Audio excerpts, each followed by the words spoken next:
Hello and welcome. I'm Miguel Padro with the Aspen Business and Society program.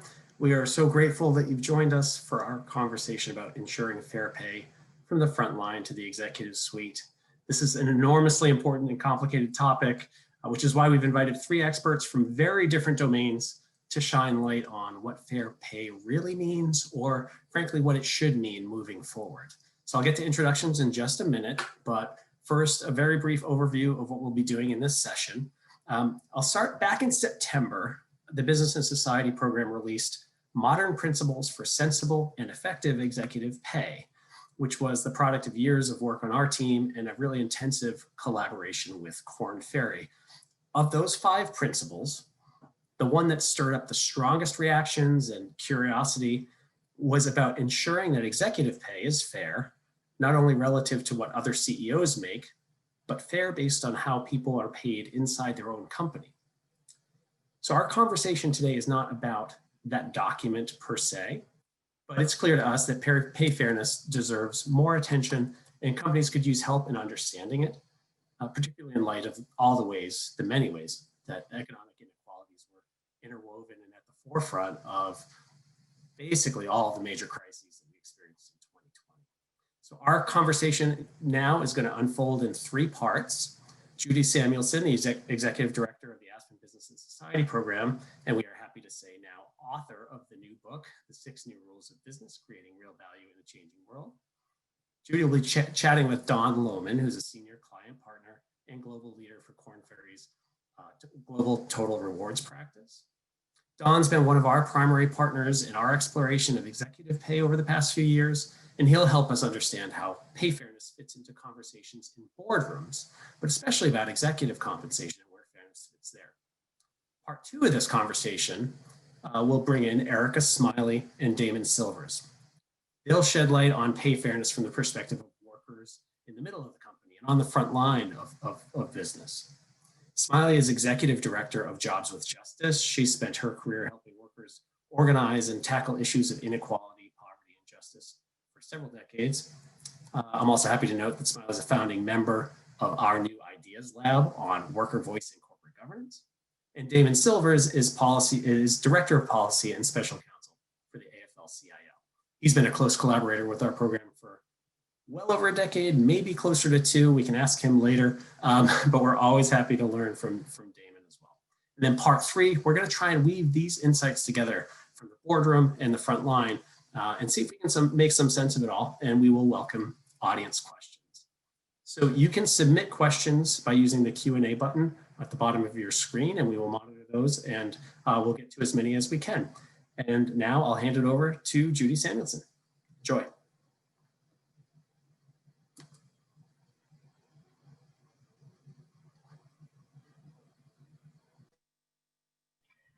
Welcome, everyone. Judy Samuelson here of the Business Society program of the Aspen Institute, and happy to share the screen right now with Don Lohman of Korn Ferry. Miguel's voice was going in and out. He obviously was having some connection problems there. So please know that the bios are all in the chat box for you to, if you missed some of the introduction about who's going to be on, please feel free to dive in there. But our time is limited today, and I'm going to keep things moving so we can get through learning more about the perspectives of all 3 of our panelists, and then see what kind of conversation we build together, and then with the audience. So, Don, let me just help us understand your job. You haven't done this your entire life, but you've been at it for a long time. What's the range of services that in the executive comp business that you and your team provide at Korn Ferry? And I assume you're speaking more generally about the industry as well, but also talk about who's your client. Like, is it always the same part of the board? Give us a little bit of, take us in the weeds there a little bit on that. Sure, I'll try to. Not too many weeds, I should say. Stay above the weeds, into the generalities about it. Happy to do it. I've been at this for over 30 years, and most of my consulting has been around executive pay. The client can vary. Sometimes we're hired directly by a compensation committee. Sometimes we're hired by management, but we're always interacting with the compensation committee and the board. The things that we're asked to do are to help them look at the connections between pay and performance, to help them figure out how they should structure their compensation program. Executive pay typically has three main elements: base salary, annual incentives, and then some sort of longer term incentive. So it's got more elements than the broad-based employee population has. There are reasons for that, mostly because they want to get executives focused on doing things that will ensure the long-term health, stability, and performance of the enterprise. So we as consultants are expected to provide an outside independent perspective on how the compensation program is structured, how well designed it is, and to help compensation committees determine how to make decisions around pay changes each year. So is the client always the committee? If the board has hired us, it is always through the compensation committee. As I mentioned before, sometimes we're hired directly by management, but whether we're hired by management or whether we're hired by the committee, we always have interactions with the compensation committee on executive pay. This is great. You know, I've worked in and around business and in business for decades. I've never been in a boardroom where the board was actually there. Been in lots of boardrooms, but the board was never present. So this may be something that's shared by a lot of people on the call today. So you're our view from the inside here. And I wanted, at this point, I want to ask one more question about this. One of the things that in the process of building these 5 principles, and you can find a reference to them in the chat if you're interested in scanning it. One of the ideas that Korn Ferry brought to the table was about the importance of full board engagement, yes, as opposed to the station residing just in a comp committee. Can you give us a few sentences on that? What was that about? Yeah, sure.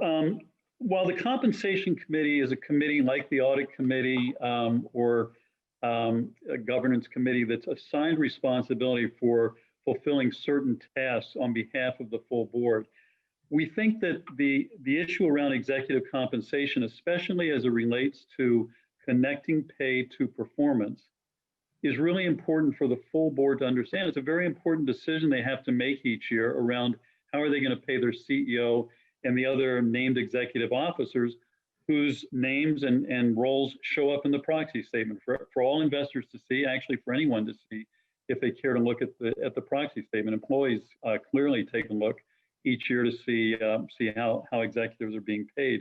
It's really important for the board to understand on what basis are we paying the CEO and the CEO's team.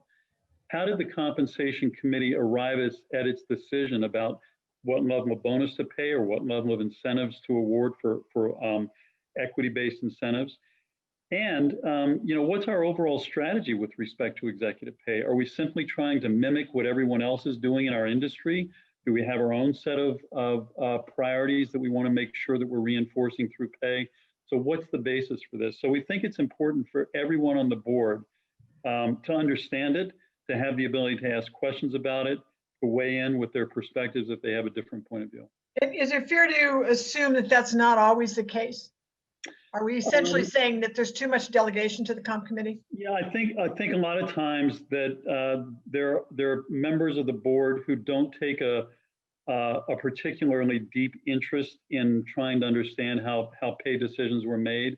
They look at the outcome, they decide, does it feel right or not, without necessarily wanting to get into the details around how do we look at performance. So I think it's really important for the full board to understand it. It's interesting, and of course it gets us into one of the aspects of pay that it's so complex. I don't blame them in a way. Yeah. So one of the principles is we're out trying to simplify. But let's move into the heart of this question about fairness. First of all, one more question. Before we go into fairness, what drew Korn Ferry to this partnership from your perspective? I know we dragged you in some ways. We were eager to work with a firm that had deep knowledge. We had perspective. It was informed and useful perspective, I think, but we were eager to have a partner like you who actually works with the day-to-day mechanics of this system. So what, from your perspective, why did you jump in? Well, I don't want to sound too much like a sycophant, but us being able to be associated with the Aspen Institute was also one of the keys, because it's a great organization, obviously, with a great reputation for quality and integrity. So we wouldn't partner with just anyone. But I think with respect to the subject matter, it was a happy coincidence in some respects, Judy, because we had already started to look at executive pay through a different lens ourselves over the, probably a year before we got connected with you, in part because our firm has a very deep interest in what's the future of the talent market going to look like, both at the executive level and down through the organization. We obviously have a big search practice that's involved in recruiting executives. So we wanted to have an understanding of what's changing in terms of the expectations of CEOs and other senior executives. And through research that we had already started to do, we found that the role of the corporation in society is changing and transforming. The expectations of CEOs are certainly evolving from being leaders of companies to being really leaders of communities with a diverse array of constituents or stakeholders. I know you don't like that word stakeholders very much, but there are a lot of different groups, not just shareholders, that have an interest in how the company is performing, how it's operating, and many other aspects of the business. So the role of the CEO is changing, the expectations of CEOs are changing, the profile of people who are going into the role is changing. And as an executive pay advisor, it seems very natural that executive pay programs would similarly evolve as priorities change, as expectations change, as values change. So we had already begun to look at this. And as I said, it was a happy coincidence when you all approached us, because it really, the things that you were trying to look at aligned very nicely with things we had already started to do some research around.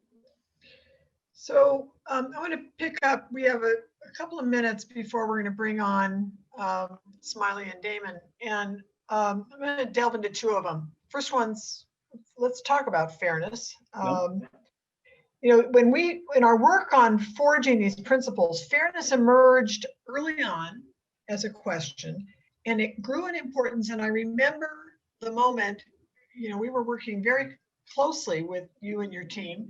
I remember the moment when one of your partners said, it's now principle 5. We didn't want to be buried in the middle. We didn't want to start there because we had to talk about aligning with the purpose of the corporation. We all agreed on that. But he says, I think we're burying the lead. This has become an increasingly important issue. We need to. So, talk to me about it from your perspective. Share a bit about, from your perspective, are boards actually talking about fairness? Like, what are you hearing? Yeah, I'd say going back to when we first started looking at this, Judy, going back almost 2 years ago, I'd say the boards really— you're fading out a little bit, so. I'm sorry, let me start again. If we go back about 2 years ago, when we first started looking at this, I would say that boards really weren't talking that much about fairness. Just to provide some historical perspective, for many, many years, companies have been very focused on benchmarking how other companies pay to make sure that they're paying their executives within some reasonable range of what everyone else is doing. And then secondarily, but equally important, they also look at how pay relates to increases in total shareholder return. Organizations like ISS, Institutional Shareholder Services, puts a lot of pressure on boards to make sure that their companies are delivering shareholder returns, and they want to make sure that if executives are getting paid well, they're getting paid well because total shareholder return has been sufficient to justify it. We think, in light of what I said earlier about some of the changing priorities for organizations, we think that it's important to look at other aspects of company performance, as well as looking at how executives are paid relative to others in the organization. One fact I'll cite, which really was surprising to us, is if you look over the last 10 years, 2009 through 2019, we looked at how the pay for CEOs in the top 300 organizations in the US had changed during that time. And it had gone up by 7.3% on a compound annual basis, whereas pay for the rest of the people in the organization had gone up about 3% annually. So not only was there a wealth gap, but it's an increasing wealth gap. And so that's one of the things we've heard and we've been talking to boards about. So there is much more conversation now, Judy, about fairness. Not only the kind of fairness I just mentioned, but also fairness as it relates to pay equity, gender pay equity, how pay varies with different ethnicities and so forth. So it's definitely much more of a topic of conversation in boardrooms now. So, Don, I'm going to ask our colleagues behind the curtain here to invite Smiley and Damon to join us now. But let me just put one more back to this question of pay for performance. When we first started working on these questions, actually Damon Silvers was at the table with us as part of the work on short-termism, and we all agreed. Pay for performance is an incredible principle. I think we got it wrong. Because it is understood and defined so much around the value of the stock or total shareholder return or something that's the equivalent of equity, or at a minimum, the kinds of financial questions that tend to sideline all those other things that people want the corporation to be doing. Can you just give us any sense of how much that's coming up now? Yeah. And then we're going to switch gears and bring in Smiley and Damon. Yeah, I mean, we've probably all heard about ESG metrics, environmental, social, and governance metrics. We've looked at recently at what companies are doing with respect to incorporating those kinds of metrics into their executive pay programs. And while it's still not commonplace, there's been a significant increase in the incidence of companies using some sort of ESG metrics in their incentive programs for executives. And I think that given the level of discussion that's occurring now around this, I think we're going to see much more of it adopted over the next year or two. Great. Thank you. We're going to bring you back in a few more minutes. Sure. Welcome to Damon Silvers and to Erica Smiley, who goes by Smiley, which is why I've been calling her by what may look to everybody like I've been using her last name for some reason. But welcome. For those of you that have just joined us, you can find the bios of all of our participants in the chat. But whichever one of you would like to start, I'd just like you to tell us a little bit about your organizations and how they think about executive compensation. Seems like we're moving into a remarkable, my God, it's a challenging time. It's a challenging time for our country. It's a challenging time for organizations in lots of different respects. And it also feels like it is ripe with possibility, that there is a time maybe where we can see some real solid change in a direction that is going to be better for everybody.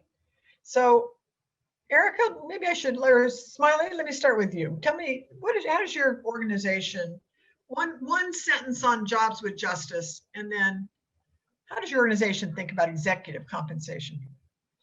Yeah, of course. Look, it's great to be here, Judy, and it's really enlightening actually to hear some of the thoughts that Don shared. I really appreciate his perspective. Jobs with Justice is a national network of community labor coalitions with the goal of expanding working people's ability to and the ways in which we can organize and collectively bargain. We believe in democracy and don't just see it as something that happens once a year when you vote or as a political project, but actually as something that is an economic project, which means incorporating the majority of working people and the stakeholders in decision-making at their work site and other economic relationships. And of course, collective bargaining has been the direct path to that over the course of our history. And we want to figure out how we expand that practice to both within employment relationships as well as other economic relationships. So executive comp.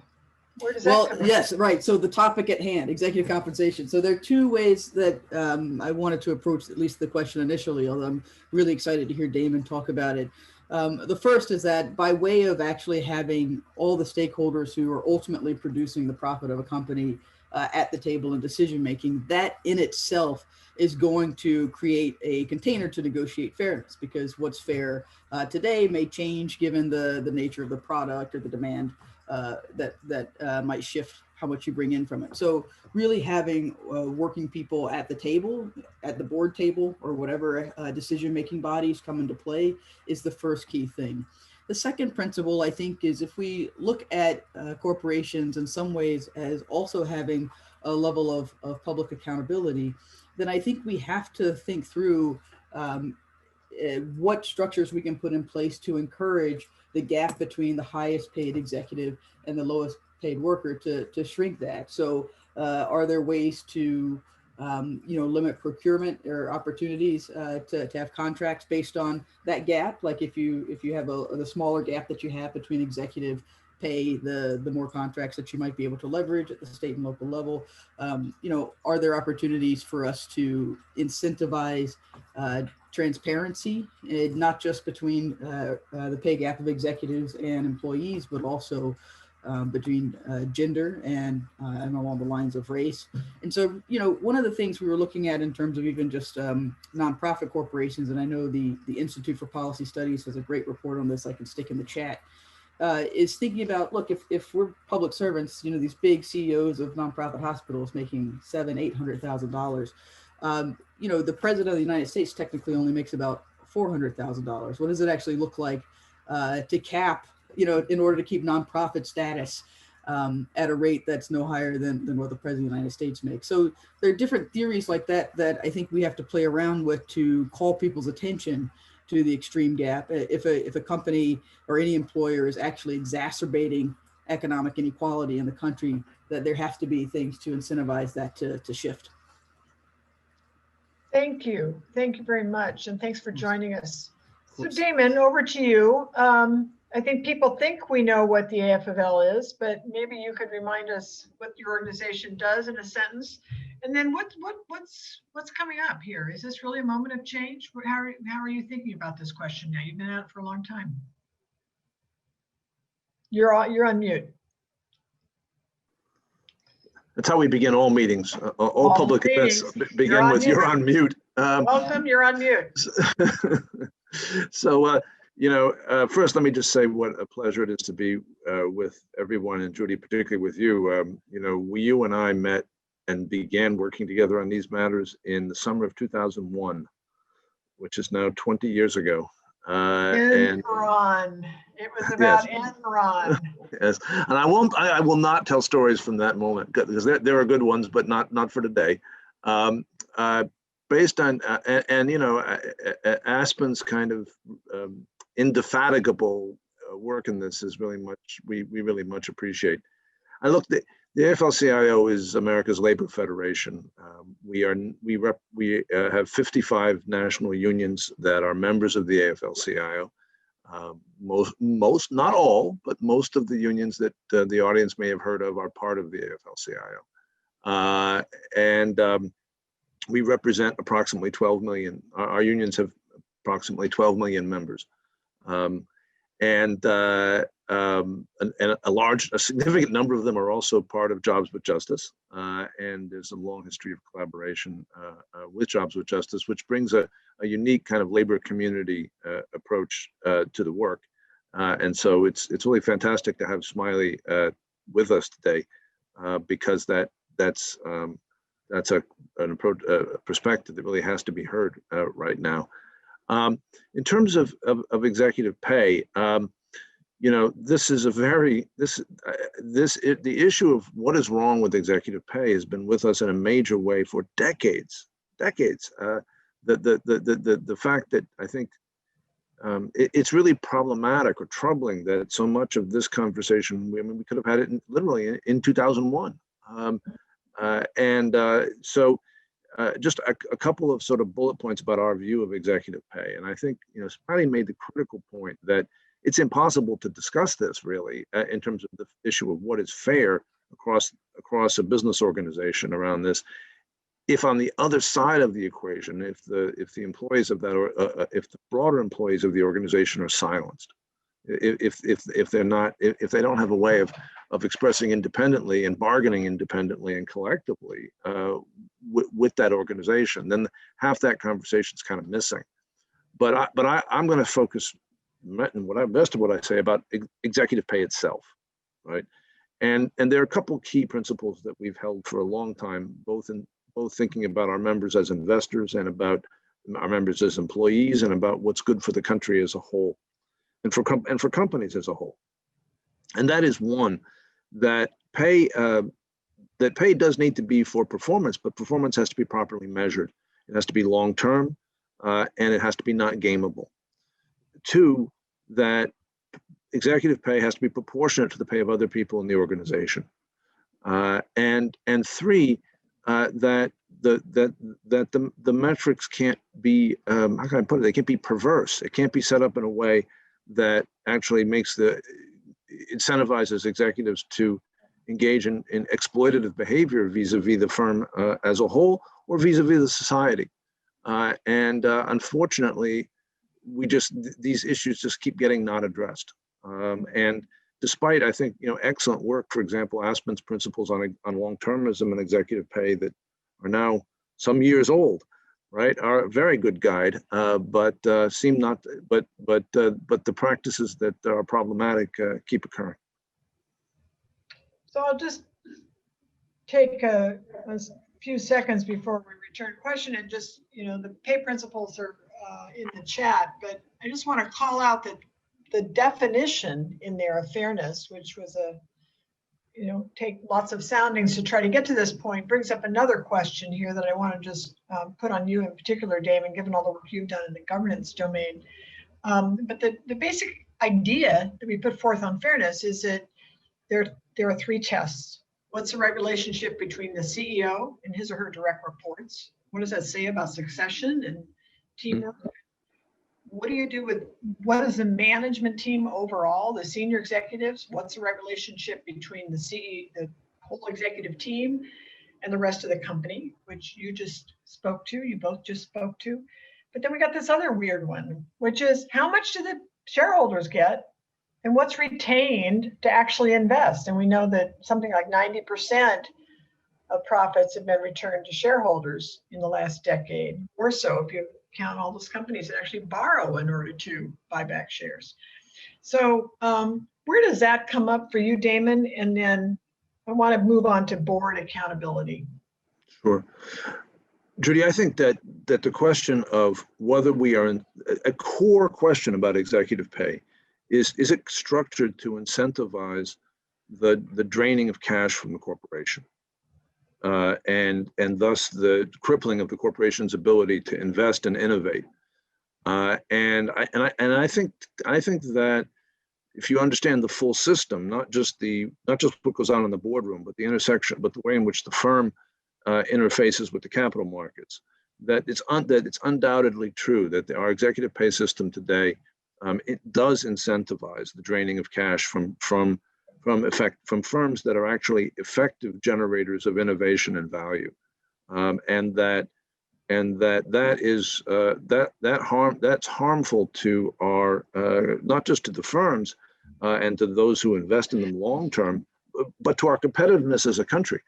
And what do you mean by that? I want to make sure the audience understands what you mean when you say it's designed for draining away. And then Smiley, I'd love you to react. I see you nodding there.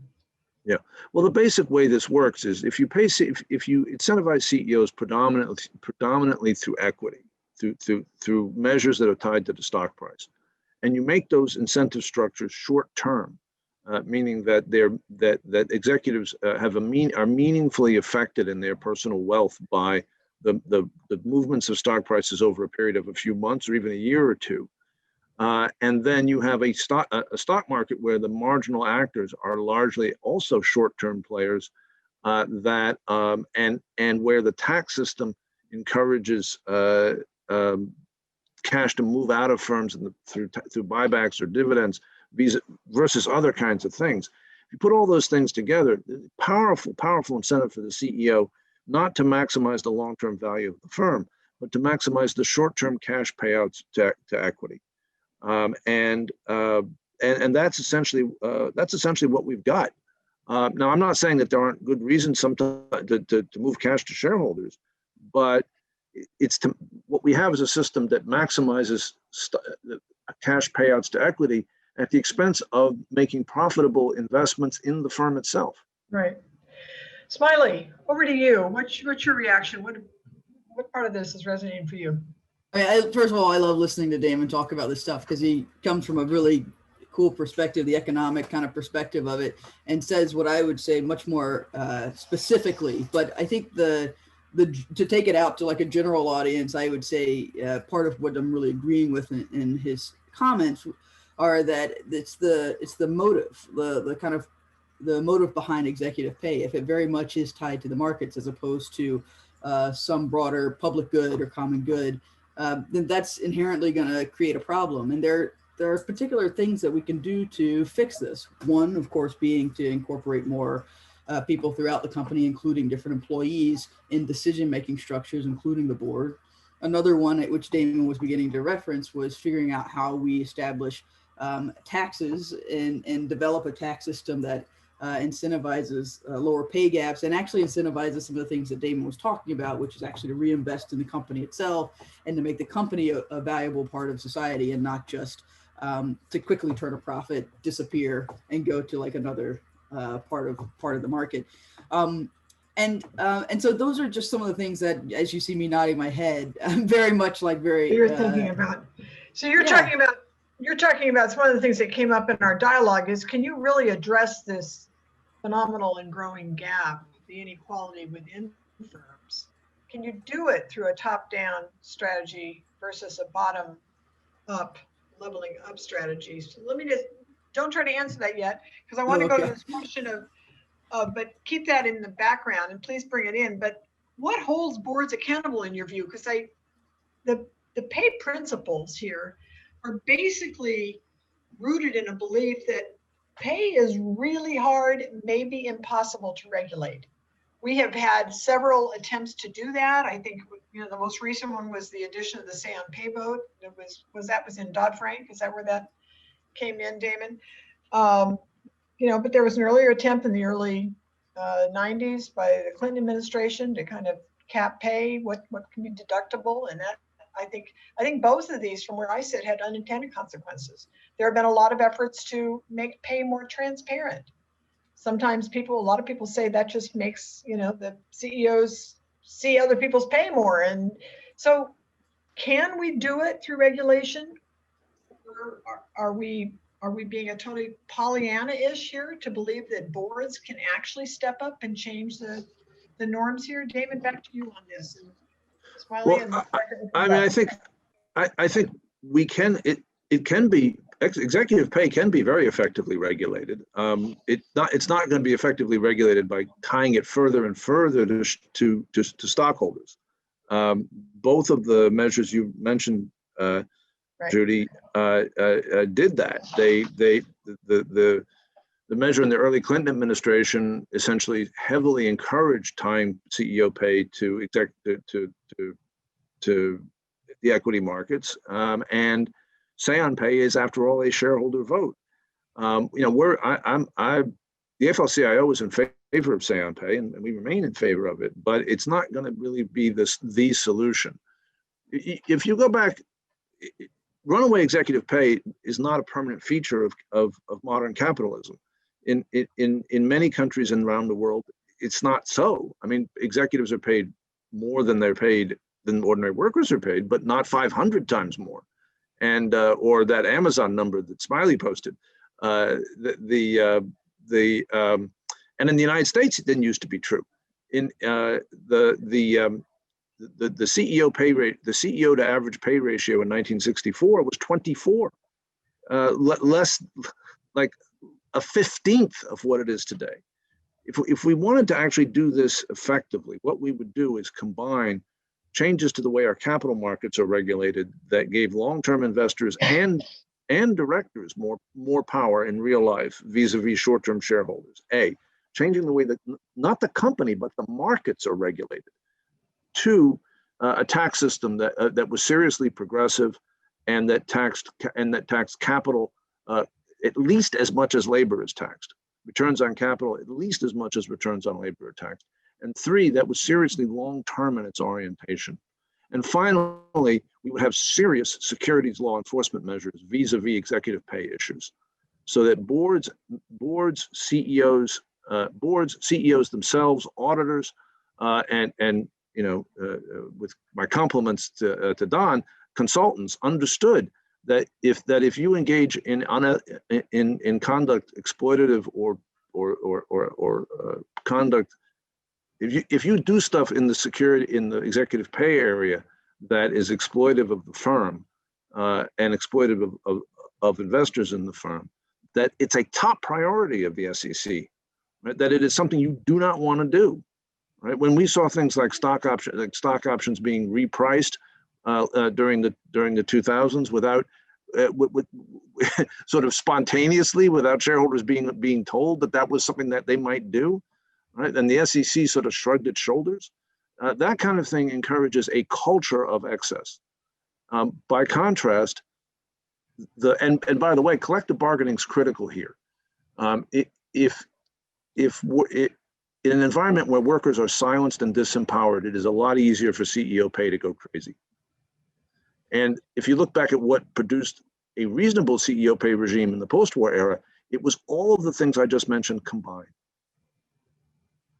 Wait, say that part again. If you go back and look at what produced a reasonable CEO pay regime, if you go back and look at in the 40s, 50s, and 60s, when American business was more profitable than it is today, right? If you looked at what produced a reasonable CEO regime, CEO pay ratios to average worker pay ratios of between 25 and 50. If you look at what produced it at that time, it wasn't any single thing.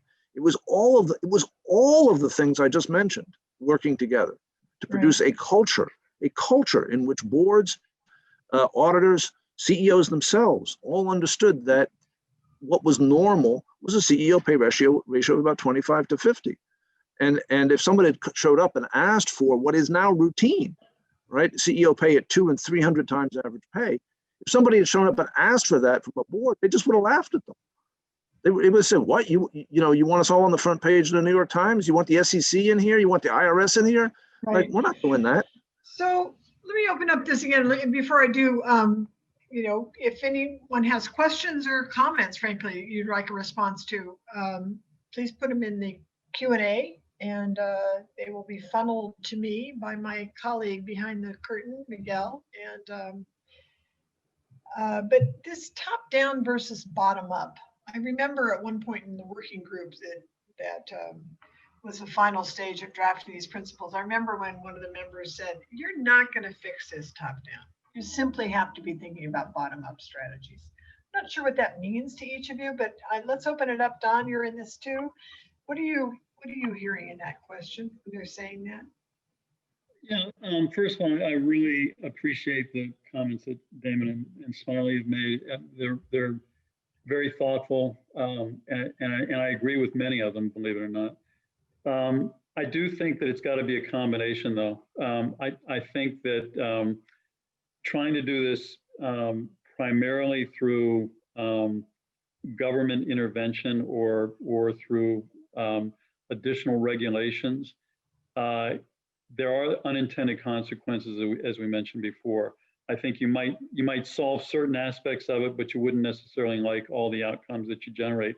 I think it does need to be a combination. I do think that, particularly, Damon, I liked your comments around ensuring that long-term is truly long-term, because it is entirely too short-term right now in terms of the fixation on short-term movements in stock price and rewarding for that. That's a problem with corporate America, I think, today generally.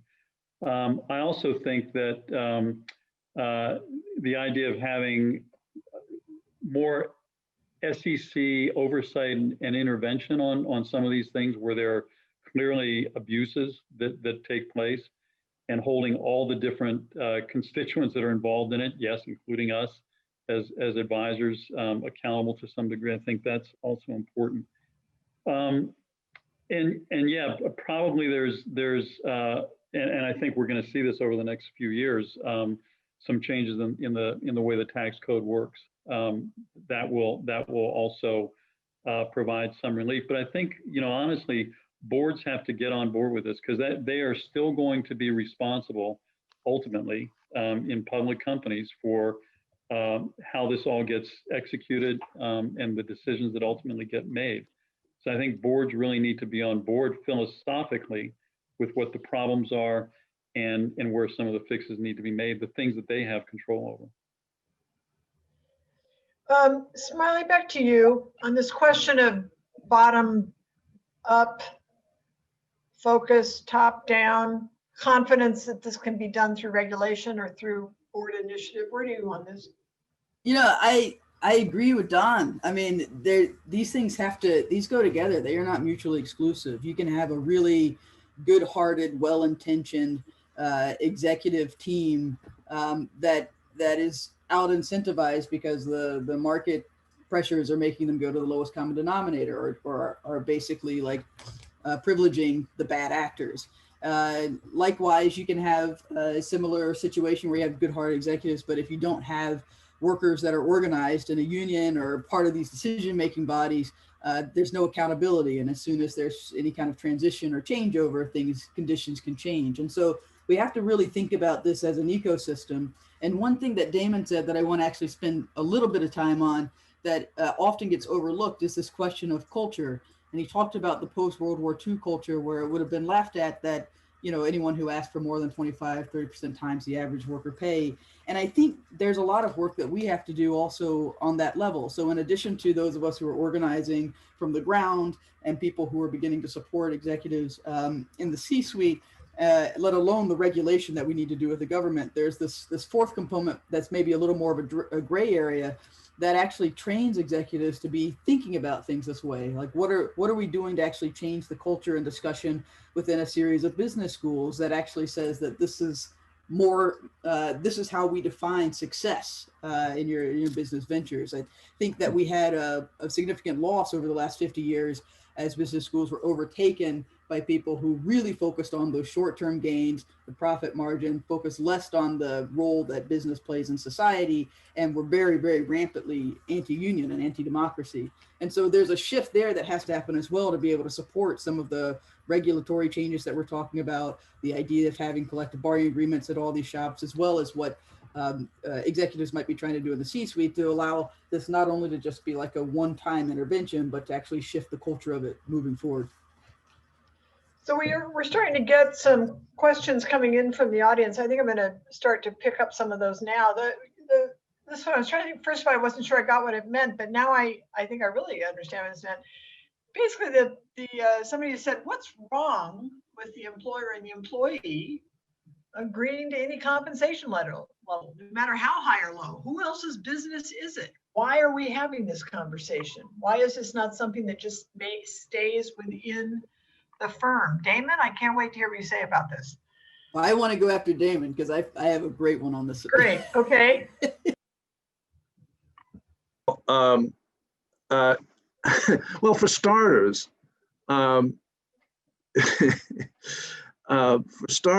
who is the employer, right? I mean, we're not having this conversation about sole proprietorships, right? We're not talking about what somebody who has 100% ownership of a family restaurant is paying their cook. What we're talking about are publicly owned, basically, we're talking about publicly held corporations, right? Where the corporation is the employer and the corporation is an artificial legal entity. Who is the corporation? Some people have gotten confused here and they think it's the shareholders. It's not. The corporation is a thing distinct from both the CEO and the stockholders. Everybody has rights in it. And what we're talking about is how those rights are allocated and how this rather complicated thing is governed. So asking kind of simple, sort of putting forth sort of simple libertarian ideas just misses the whole point. This is not that they don't provide an answer to the problem. Secondly, a second point here is that the corporation's existence itself is because our democratically elected governments chose to create them, right? They don't have some kind of natural existence like a human being, right? They're an instrument of public policy. And the question is, are they producing what we want them to produce? The current arrangement of CEO pay is clearly contributing to, not just in the CEO, but in the capital markets, a concentration of wealth in the country that is undermining the stability of our society. Right? Something has to be done about this from a public policy perspective. And what Don was saying, he and I are not that far apart, right? I think that in order to deal with this effectively, you need to use every tool available, and boards are absolutely critical. In fact, at the end of the day, there's no other way but through the board. Even if you have all the public policy pieces in place that I think you need to have, in the end, boards have to implement. It is the board working with experts who makes the actual CEO pay decision in the negotiation with the CEO. And no matter what you do in terms of public policy, that's still got to be true. But I don't believe after more than 20 years, after 30 years of being involved in these discussions, I do not believe that boards are going to do that spontaneously, or with the involvement of institutional investors, or with the involvement of well-intentioned experts and academics and so forth. There has to be a public policy push, and it has to be very hard. Yeah, I agree with Damon, and I just think, first of all, I do not like radical libertarianism at all. I think it's a direct counter to democracy. And like I said, that's what our organization is about, is actually democracy, the mass participation in these discussions. And the other piece of this is that I think that just being a Southerner, and particularly a Black Southerner, is this assumption that why can't the two just, employers and employees agree on a wage and we stay out of it? It completely denies the actual conditions that are surrounding those decisions. You take a look at a small shop in Louisiana before Katrina, and I won't name it, but a small diner. And before Katrina, it was mostly Black workers. They were paid maybe the minimum wage. After Katrina, it started transitioning over to workers who maybe were loosely documented or undocumented, and they were getting a little below the minimum wage. And then even more so as things began to get clear that it wasn't going to redevelop in the same way, and the public infrastructure began to become more fractured, they brought in guest workers and paid them even less. At one point, it was like $3 an hour, and this is in the 2010s.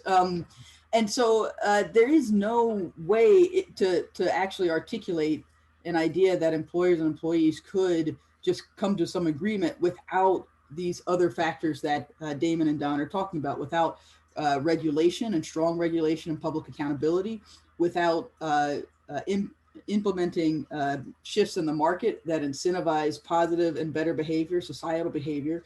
If a company of any kind is actually exasperating inequality in society, that has to be addressed. In a democratic society, we have to address that. You look at any of these small towns in the state that I grew up in North Carolina, where employers have been allowed to consistently pay lower wages, despite employees saying we need more, and crushing that organizing to say, no, we're going to continue to pay low wages, and seeing what it has actually done to the communities around them, to the tax base around them, to the schools around them. You can't separate the goals of a corporation without talking about its role in society as a whole. That's the critical factor. And that's why we talk about these need to have these community labor fights, and the need for these fights to be intersectional, that the regulatory strategy, the worker organizing strategy, and the work within the C-suite itself have to be aligned in order to make this whole system work. Here's another one that's come up. Thank you for that. Don, maybe this is for you or whoever responds. What are some ways to better tie wages to productivity gains? If that is a good thing to do, which I am reading an interest in it. So who would speak to that? Don, you want to first say anything about it? Has that come up a lot? Yeah, I'm happy to start. It sounds like Damon and I both go back many years. There was back in the late 80s, early 90s, there was a move to gain sharing. Do you remember that, Damon? And a lot of companies were implementing, and some did it with considerable success. And gain sharing is basically a way of sharing with workers improvements in productivity, improvements in elimination of waste, various cost management initiatives and that sort of thing, and sharing a portion of the improvement directly with the people that were responsible for generating it. It's actually, in concept, not a bad idea. Other companies have broad-based profit sharing plans, which are not, specifically tied to, detailed, or specific initiatives. It's more based on what kind of profit did the organization generate for the year, and providing a portion of someone's pay in a profit sharing arrangement. Are they coming up more, Don? Are you hearing, is it a renewed interest or not yet? There is definitely renewed interest in it. Actually, in the conversations that we've been hearing recently, there's more interest in the former than the latter. But I think there is, definitely movement afoot with respect to both types of profit sharing or gain sharing arrangements. And Damon and Eric, I'm not sure what you all are hearing, but that's what I've been hearing. Well, and one of the problems is that we have a historical disconnect now, right, between employee wages and gains in productivity. Damon, smiling? Yeah, I mean, I'm sorry. I talked a lot before. Smiley, you want to weigh in here? No, go ahead. I'm still thinking based on what Don said. Okay, wages moving with productivity, real wages moving with productivity gains is a criteria for whether you have a healthy economy and a healthy labor market. It's textbook economics. I mean, literally, if you get an economics textbook, open it up, that's what it will say. And Judy, as you said, our economy in the post-war era basically did that. There's a very famous chart that our friends at the Economic Policy Institute created that shows this quite dramatically.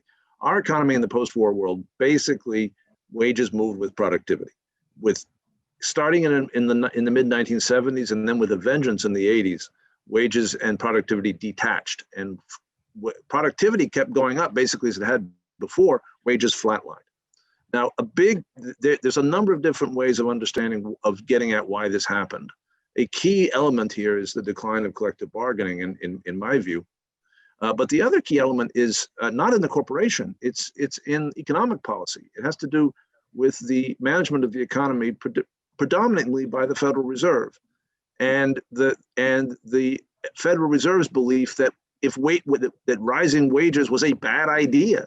And whenever they saw wages rising, they would raise interest rates to essentially crush demand in the economy. Now, Janet Yellen, now our Treasury Secretary nominee, Janet Yellen broke that pattern at the Fed. That had been the pattern at the Fed going back to the 1970s under Paul Volcker. And Janet Yellen broke that pattern. And Jay Powell has continued in Janet Yellen's What vein. did she do to break that pattern? Janet said, the economy is not healthy until we see real, I mean, she didn't say this quite as bluntly as I'm saying it because she was the Fed chair, but she signaled, and other people agreed, that they should be looking at whether wages rose, whether real wages, inflation adjusted, rose with productivity, and that the economy was not healthy and was not healthy until they did, and there needed to be some compensation for decades of wage stagnation. And so she was reluctant to raise interest rates until we saw those numbers happen. And she also was very interested in and paid attention to the question of measuring that not just across the labor market as a whole, but in particular in communities of color, where unemployment tends to be twice what it is among white workers. Now, that is looking at the economy as a whole. And one answer to the question is, if you get the market right, if you get the labor market right, if you have a tight labor market and you have widespread collective bargaining, then firms just have to live in that environment. Then what firms do becomes less important, right? Because firms have to live in those market conditions. At the same time, the things Don is talking about, right, at the firm level, are often very useful, but you have to be careful, because the question is, what are you measuring? What are you rewarding people for, and what are you measuring? And to what degree are you making your workers' ability to live contingent upon things that may be totally out of their control, right? And so in the labor movement, there's always been a vigorous debate about fixed pay versus incentive compensation. I would just note, though, that we're having this conversation about the rank and file workforce. CEO pay has never been terribly related at all to the productivity of anybody. And stock price is not productivity. Neither actually is profitability. Productivity is output per hour. I want to turn to quick follow-up, Dave, if you want to come back to Smiley. One of the questions that also got asked is whether you would agree with just getting rid of stock equity at all. In other words, I wonder if she says, I wonder, this is from, she's a nice colleague of ours, hello, Ashish. I wonder what the panel thinks about whether stock and equity should be a part of the executive comp mix. So do you have a quick reaction to that? And then back to Smiley. I don't think options should be a part of the executive pay package at all. I think it should be, I think what equity there should be very long-term, meaning that CEOs should not be able to access that equity until after a business cycle has gone through, and preferably until after they've retired. That's not how things work now. I think the problem is, the reason why it's hard to get rid of equity is if you get rid of equity, then you have to really have a serious inquiry into what metrics you use to reward your executives. And it can be very hard for a board to generate effective, sort of customized metrics that can't be gamed by the executives, who typically know a lot more than the board knows. Okay. And they know a lot more than the pay consultants know and about the workings of the firm and the little tricks that can be done to game the numbers. Okay, Smiley, over to you on this one. We're going to have a few more minutes, and I want to make sure we get your voices back in here before we have to close down. Smiley? Yeah, I'll be brief because I won't repeat what Damon just said because I agree with it. The one thing that I will add is that I think what we're ultimately getting to at the end of the conversation is this fundamental question about how we value work and how we value labor. If an executive's pay is valued based on this question of stock equity, whereas an employee or worker's value is based on something else, sometimes not even productivity. Sometimes, you look at, especially when we look at gender pay gaps, race pay gaps, or industries that tend to be led more by women of color versus industries like in construction led by white men. Like this question of how we value those jobs and what they produce for society is a huge one. And I think that question then also has to be applied potentially when we're trying to redefine metrics for CEO and executive pay, which is what is the value of their contribution to the firm as well as to the surrounding community that they're operating in. So one last round here, and I'd like you each to comment on this and thank the audience for the questions. I actually was able to get through a lot of them, not all of them. So thank you for enriching the conversation with your participation, everyone there. But what is one of these questions? It's like you really get to say whatever you want. But as we end up, but if you were to help boards develop a more holistic approach to pay, fairness, what would you really advise them to do? Like where should they be? What do you want them to know? What do you want them to think about? Smiley? Yeah, maybe I'll start, and since I've done the last couple times, and then give the most of the time to Don and Damon here. But I think the big question I would ask them to think about is, what are they trying to accomplish? Are they just trying to maximize how much money they and the executives all walk away with, or are they actually trying to benefit society through what the firm is offering? And if it's the latter, then the question is how to do that best. We know that when there's such a large pay gap between executive pay and employees, there's high turnover, there's resentment, there's all kinds of things that then feed into that company's inability to actually be successful in terms of their contribution to society. And so I think that's actually the fundamental starting point that can then yield a lot of creative ideas, many of which I probably haven't even come up with on my own, but could come from those firms themselves. Damon? Judy, I think that you would want to look at the following things. One is you want to be serious about getting the time horizons right, and the time horizons right both in general in relation to economic cycles and what we know about people's ability to game things when they control a firm. That's why I was talking about being able to access equity only after you leave, and what it's clear what your total impact on the firm was. So I think, but time horizons are also firm specific, and so a board should be looking at that. That's one. Two, internal equity within the firm, and what kind of signals you're sending about how the totality of your human capital is valued by the company, by the board, and some level of input into these decisions from within the firm as a whole. And then three, I think, and this may sound like this may sound more like Don than like the AFL-CIO, but the executive comp has got to have something to do with the strategy of the business, right? It is it needs to be Anchored.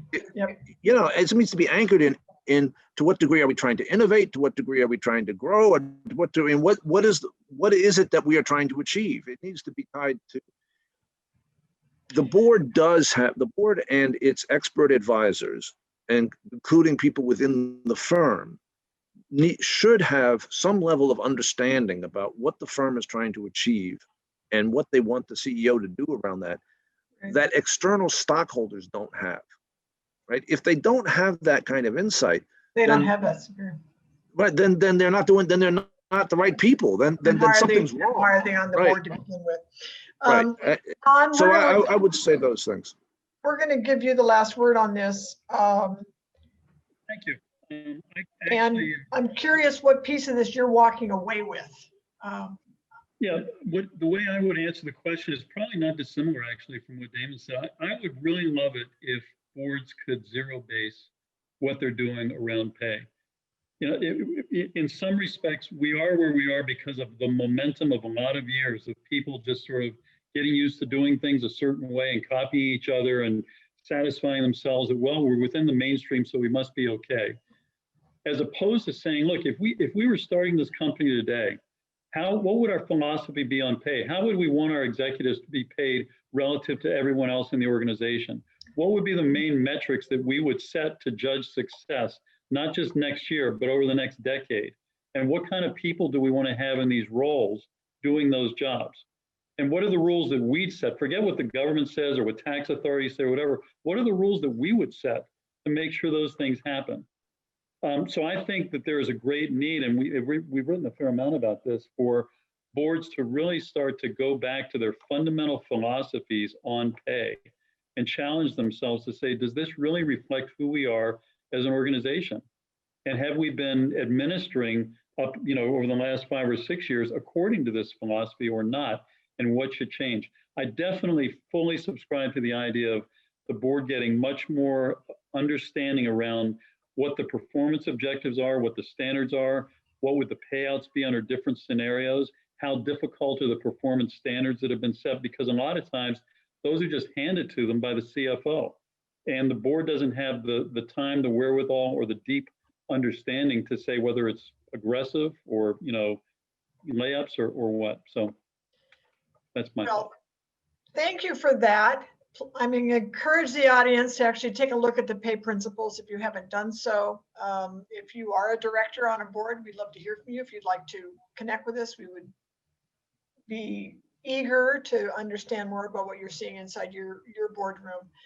And frankly, this is now all about boards stepping up and starting to model the kinds of behavior that then could be better understood over time, and hopefully begin to raise the bar on these questions. So with great thanks to Don, to Smiley, to Damon, so nice to see you again. It's been too long. Let's do the next one in person. And, everyone be safe, stay home, and let's hope for a better tomorrow. Thanks, Thanks, everybody.